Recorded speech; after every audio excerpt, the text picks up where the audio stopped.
함께 읽으실 말씀은 열왕기하 20장 1절부터 11절까지의 말씀입니다. 열왕기하 20장 1절부터 11절까지의 말씀을 우리 다 같이 한 목소리로 합독하시겠습니다. 그때 히스기야가 병들어 죽게 되매 아모스의 아들 선지자 이사야가 그에게 나아와서 그에게 이르되 야훼의 말씀이 너는 집을 정리하라 내가 죽고 살지 못하리라 하셨나이다. 히스기야가 낯을 벽으로 향하여 야훼께 기도하여 이르되 야훼여 구하오니 내가 진실로 전심으로 주 앞에 행하며 주께서 보시기에 선하게 행한 것을 기억하옵소서 하고 히스기야가 심히 통곡하더라.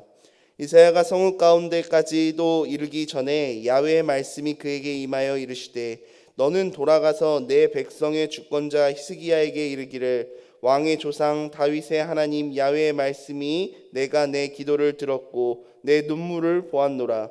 내가 너를 낫게 하리니 내가 3일 만에 야훼의 성전에 올라가겠고 내가 내 날에 15년을 더할 것이며 내가 너와 이 성을 아수르 왕의 손에서 구원하고 내가 나를 위하고 또 내 종 다윗을 위함으로 이 성을 보호하리라 하셨다 하라 하셨더라. 이사야가 이르되 무화과 반죽을 가져오라 하매 무리가 가져다가 그 상처에 놓으니 나으니라.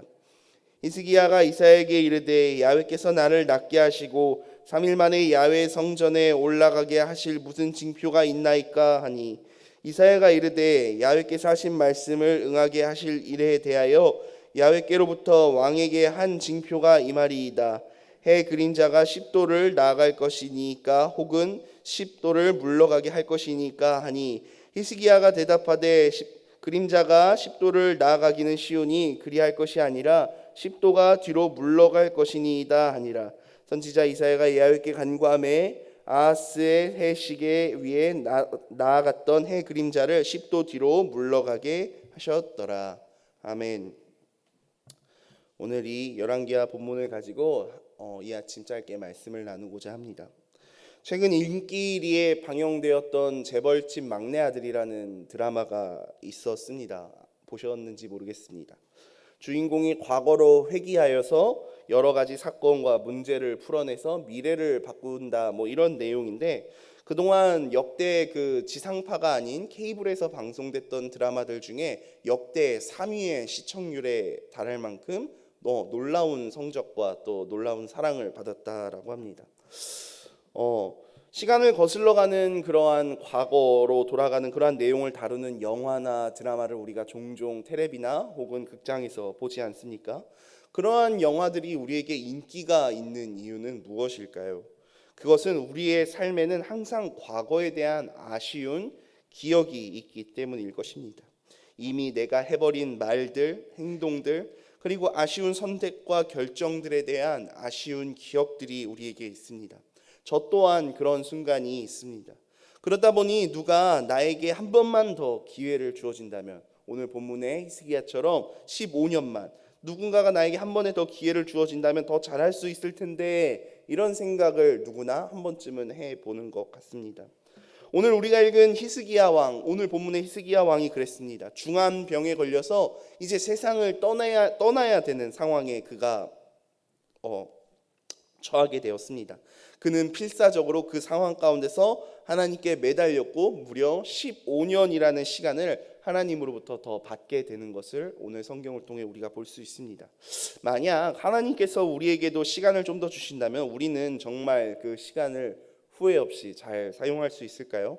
하나님께서 기뻐하시는 모습과 하나님께서 원하시는 방법으로 그 시간을 사용하면 참 좋을 텐데 말입니다. 그렇게 하나님께서 원하시는 삶을 하나님께서 시간을 주신다면 우리는 살아갈 수 있을까요?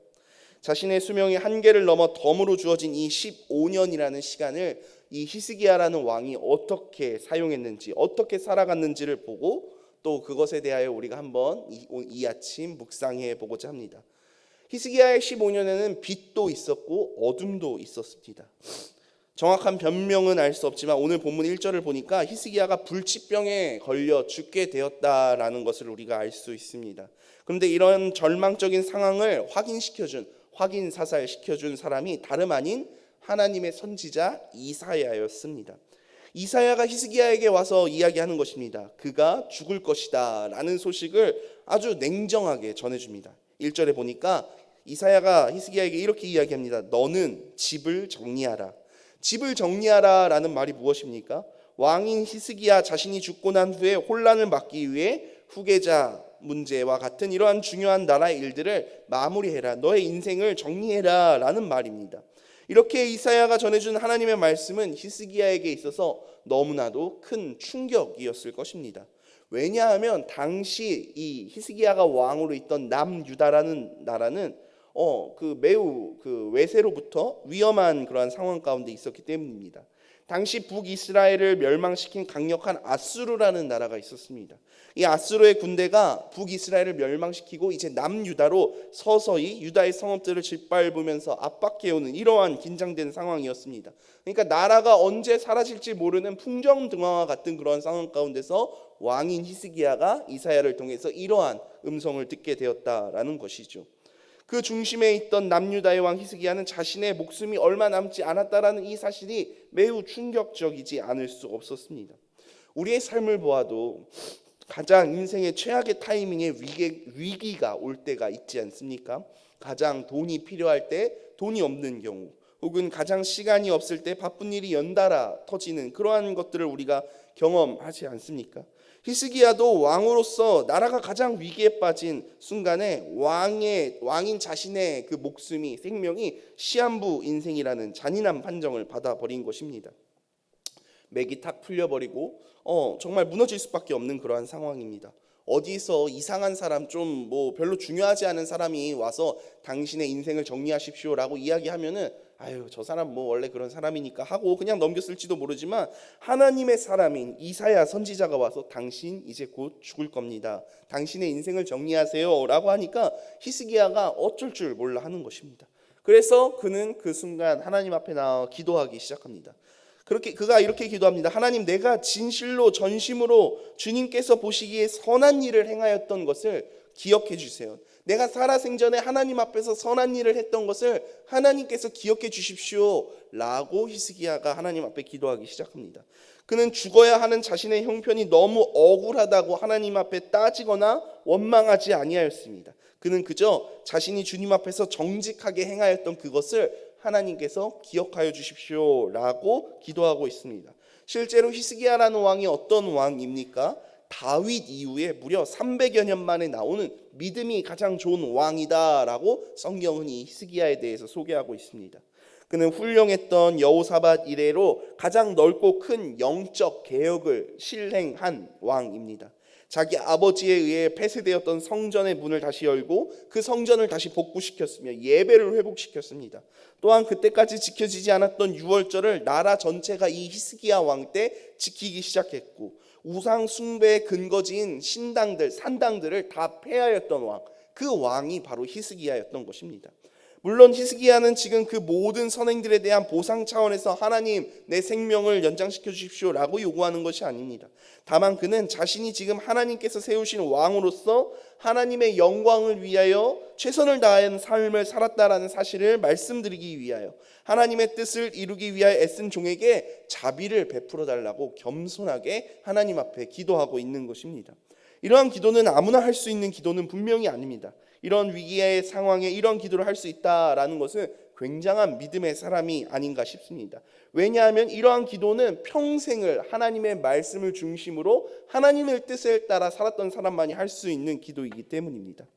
어찌됐건 이 히스기야가 통곡하며 하나님 앞에 기도했는데 이것은 죽음에 대한 공포나 억울함 때문이 아닌 이 아수르의 침공에 앞서서 위기에 처한 나라와 백성들을 자기가 두고 떠나야만 한다라는 사실이 왕으로서 지도자로서 마음이 아팠기 때문입니다. 이러한 히스기야의 기도가 하나님 앞에 응답되었습니다. 히스기야가 죽을 것이라고 하나님의 말씀을 들고 하나님의 그 말씀을 전하고 돌아가던 이 이사야의 마음, 이사야의 마음도 그닥 편하지 않았을 것 같습니다. 이사야의 마음 속에도 어쩌면은 하나님, 지금 우리나라가 이 나라가 위기에 처했는데 어떻게 왕이 죽을 수 있습니까? 이건 좀 너무하신 것 아닙니까? 이러한 생각을 이사야가 했을지도 모릅니다. 이사야가 왕궁을 벗어나기도 전에 다시 하나님의 말씀이 이사야에게 임합니다. 그래서 이사야가 급히 발걸음을 돌려서 다시 히스기야에게 돌아와서 하나님의 주신 말씀을 전합니다. 내가 내 기도를 들었다. 내가 너의 눈물을 보았다. 라고 이사야가 하나님의 말씀을 히스기야 왕에게 전하는 것을 볼 수 있습니다. 히스기야가 얼마나 간절히 눈물로 주님 앞에 기도했는지를 알 수 있는 대목이 아닌가 싶습니다. 내가 너의 기도를 들었다. 내가 너의 눈물을 보았다. 하나님께서는 그의 기도를 들으셔서 그의 생명을 무려 15년이나 더 연장시켜 주셨고, 히스기야가 마지막까지 걱정했던 이 아수르의 침공에서도 구원해 주실 것을 확인해 주십니다. 그런데 하나님께서 히스기야를 왜 살려주신 것입니까? 그렇게 살려주신 것은 단순히 그가 기도하였기 때문만은 아닙니다. 아수르로부터 유다를 지켜야 한다라는 분명한 목적이 있었기 때문입니다. 히스기야는 이것을 위하여 눈물로 기도하였고 응답을 받았습니다. 또한 하나님께서 자비를 베푸시면서 말씀하십니다. 6절 말씀 제가 한번 읽어보겠습니다. 내가 나를 위하고 또 내 종 다윗을 위함으로 이 성을 보호하리라 라고 하나님께서 말씀하십니다. 히스기야를 살려주신 뜻은 이것입니다. 히스기야의 기도에 응답하여 취해 주신 것은 그가 훌륭한 일을 했기 때문이 아니라 그의 조상 다윗과의 언약이 있었기 때문입니다. 그리고 그 무엇보다 하나님의 자신의 명성을 지키시기 위해서라는 것입니다. 히스기야의 리더십을 통해 아수르를 물리침으로써 유다를 살리겠다라는 말씀인 것입니다. 하나님의 사람 히스기야였지만 정작 자기가 이 무서운 병에서 낫게 됐다는 사실을 믿기가 힘들었던 모양입니다.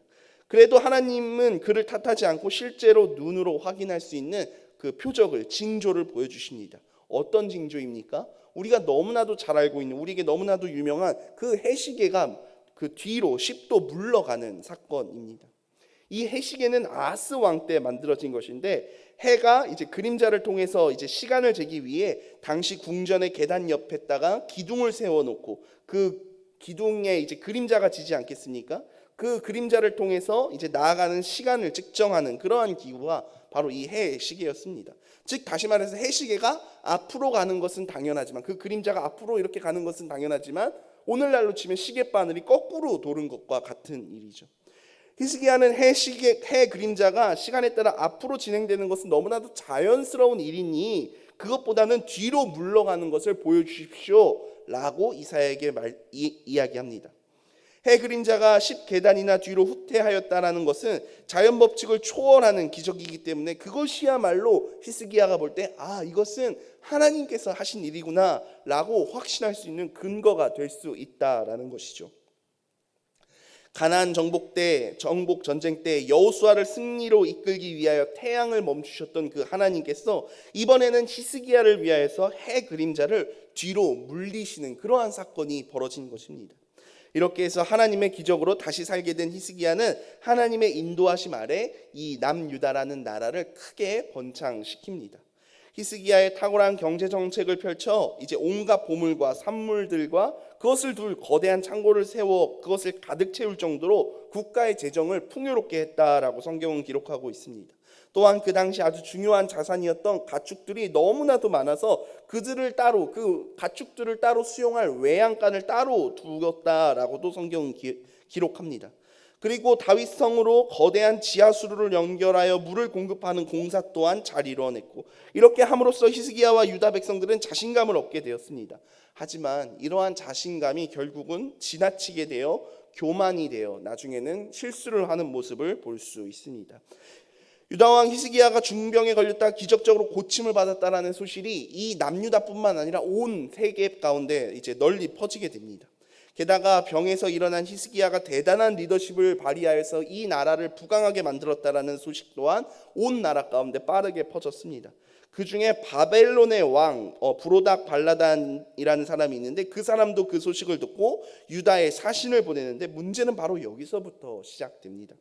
그 당시 고대 사회에서 병에 걸렸다가 회복된 왕에게 이웃 나라의 왕들이 축하합니다, 당신의 병이 낫게 됐군요 라고 축하 사신과 선물을 보내는 것은 당시의 당연한 외교적 관례였다라고 합니다. 근데 이 브로닥 발라단이라는 그 바벨론의 왕에게는 표면적인 이유는 그것이 있었고 그의 속셈은 다른 데 있었는데, 바벨론은 전통적인 강대국인 애국과 아수르와는 달리 그 당시에 막 떠오르기 시작한 신흥 세력이었습니다. 몇 번이나 아수르에게 반란을 시도했다가 힘이 없어서 실패한 나라가 바로 바벨론이었습니다. 그러던 바벨론이 다시 아수르를 무너뜨리기 위해서 나름대로 군사력을 기르는 그 가운데 반아수르 성향을 가진 남유다라는 나라와 동맹을 맺어서 이 아수르를 물리치고자 한 것이죠.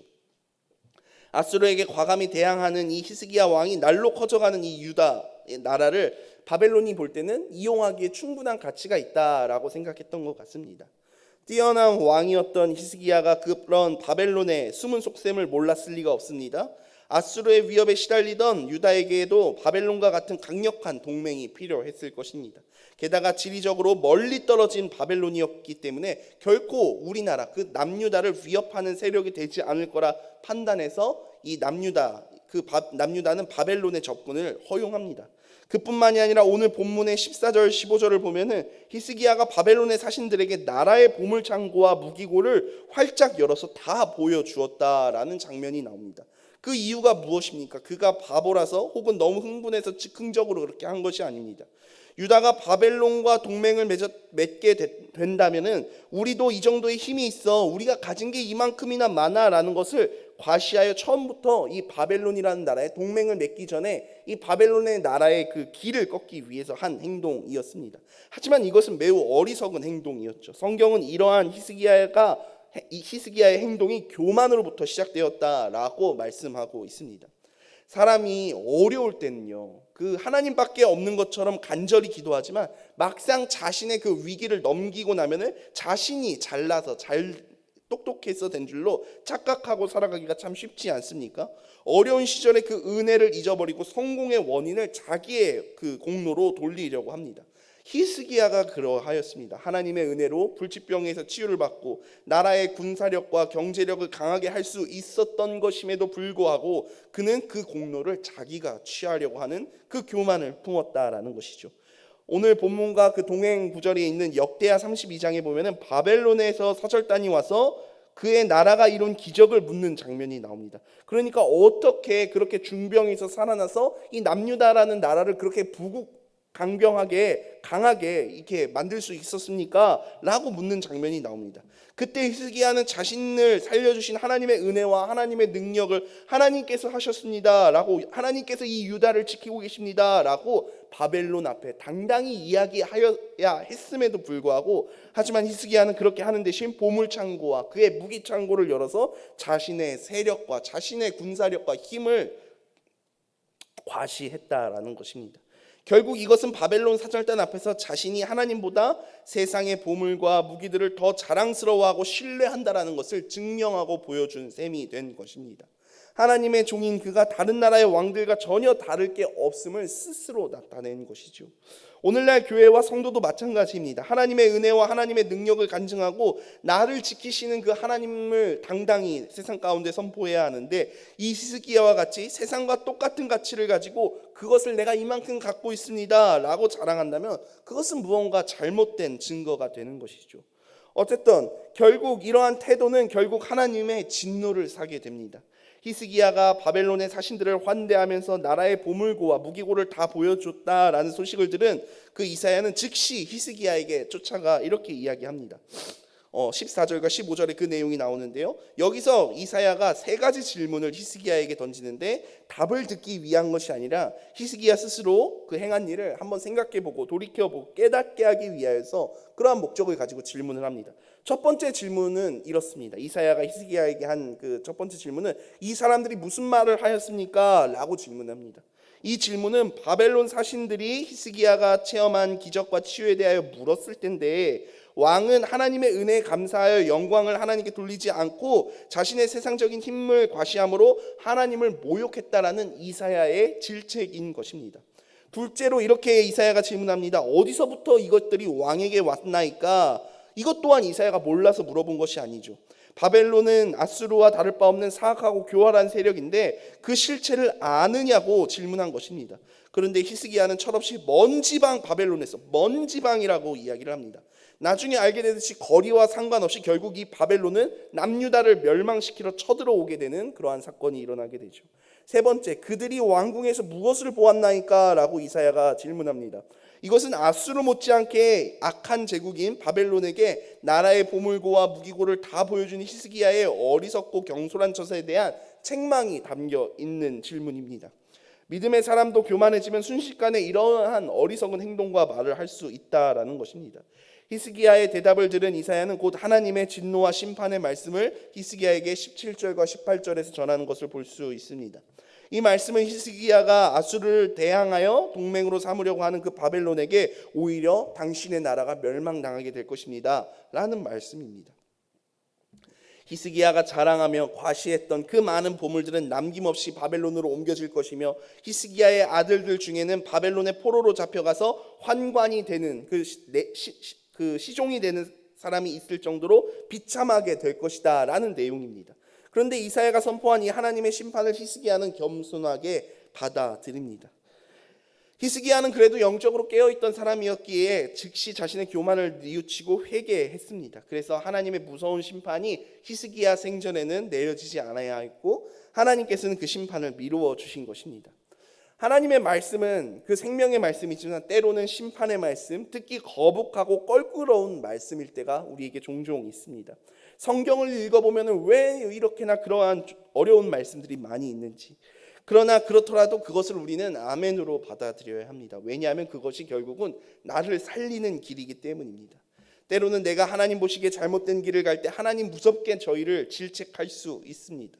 그러나 그때마다 반항하지 않고 겸손히 하나님의 말씀을 받아들이고 회개하며 나아간다면 하나님께서 부어주시는 놀라운 치유의 역사가 우리 가운데 임하게 된다라는 것이죠. 그 이후에 남유다에게 있었던 일을 간략하게 소개하면 이후에 사네립이 이끄는 이 아수르 대군에 의해서 예루살렘이 포위되는 장면이 이제 나옵니다. 아수르의 침공을 무마하기 위하여 히스기야는 왕궁 성전에 있던 보물들을 다 털어가지고 아수르에게 이렇게 내어 갖다 바칩니다. 근데 이 아수르라는 나라가 그것을 다 받고 나서도 이 유다를 침공하는 것입니다.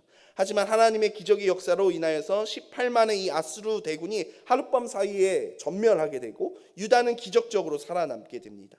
아수르가 물러가자 그 소문이 또 온 나라 가운데 퍼지게 되고 다시 온갖 보물을 가지고 히스기야에게 경의를 표하면서 온 나라가 이제 그 남유다로 오게 됩니다. 히스기야는 15년의 보너스 인생을 받은 보람이 있다고 아마 그 보물을 받는 그 순간에 느꼈을 것입니다. 근데 덤으로 이 15년 동안에 일어난 중요한 사건 중에 하나는 그의 아들 므낫세가 출생했다라는 것입니다. 히스기야가 죽고 므낫세라는 왕이, 그의 아들 므낫세가 왕에 오르게 됩니다. 히스기야가 죽고 므낫세가 왕에 올랐을 때가 12세입니다. 그에게 허락된 그 생명이 15년이지 않았습니까? 그러니까 그가 12세의 왕에 올랐다라는 것은 그가 그 15년이라는 인생을 보너스로 얻은 뒤에 낳은 아들이었다라는 것입니다. 늦은 나이에 얻은 아들이니 얼마나 애지중지하면서 키웠겠습니까? 그런데 이 므낫세가 유다 역사상 가장 악한 왕이 됩니다. 하나님께서 보너스로 주신 그 15년 사이에 낳은 그 아들이 다음 왕이 되어서 무려 55년이나 나라를 다스리면서 아버지가 정리했던 우상 그 산당들을 다시 세우고 백성들로 하여금 적극적으로 우상을 섬길 수 있도록 하는 그러한 악행을 일삼았다라는 것이죠. 결국 이 므낫세의 악행은 나라를 멸망으로 이끄는 결정적인 원인이 됩니다. 히스기야는 하나님께 기도하여 병이 나음으로 덤으로 받은 이 15년 사이에 낳은 이 아들 남유다라는 나라를 파멸로 이끌 일만 골라서 하는 이 므낫세라는 아들이 히스기야의 뒤를 이어서 왕이 되었으니 얼마나 안타까운 사실입니까? 그러므로 어떻게 생각해 보면 복을 받는 건 너무나도 중요하지만 복을 받는 그 자체만이 중요한 것이 아니라는 것을 오늘 본문은 우리에게 알려주고 있습니다. 그 복을 어떻게 하나님의 영광을 위하여 아름답게 사용하느냐, 그것이 더 중요한 것입니다. 그저 오래 사는 것이 중요한 게 아니라 하나님 보시기에 더욱더 가치 있고 의미 있는 인생을 살아가는 것이 우리 인생에 있어서 더욱더 중요하다라는 것이죠. 이제 말씀을 정리하고자 합니다. 히스기야가 덤으로 15년을 받은 이 15년의 인생은 우리에게 참 많은 것들을 생각해 보게 해주는 것 같습니다. 우리의 지나온 인생들을 한번 되돌아볼까요? 우리의 인생은 어떠하였나요? 하나님께 기도하고 나서 말하고 행동하였는지, 하나님께서 주신 그 은혜에 합당한 삶을 살아가고 있는지, 내가 가진 것을 세상에 자랑하지 않고 늘 겸손하게 하나님께 영광을 돌리며 살고 있는지, 자녀들과 신앙의 후배들에게 하나님의 사람으로서 제대로 된 모범을 보여주며 살아가고 있는지, 하나님께서 우리에게 오늘이라는 새 날을 허락하여 주셨습니다. 내일 일은 어찌 될지 우리는 아무도 알지 못합니다. 하나님께서 우리에게 15년이라는 시간을 주신다면 어떠한 방식으로 살아가시겠습니까? 하나님의 영광을 위하여, 하나님의 기쁨을 위하여, 하나님의 소망을 위하여 우리가 그 15년을 살아가야 되지 않겠습니까? 부디 도전하고 권면하고 싶습니다. 그런 마음으로 오늘 우리에게 주어진 하루를 살아가시는 사랑하는 우리 성도님들 되시기를 소원합니다.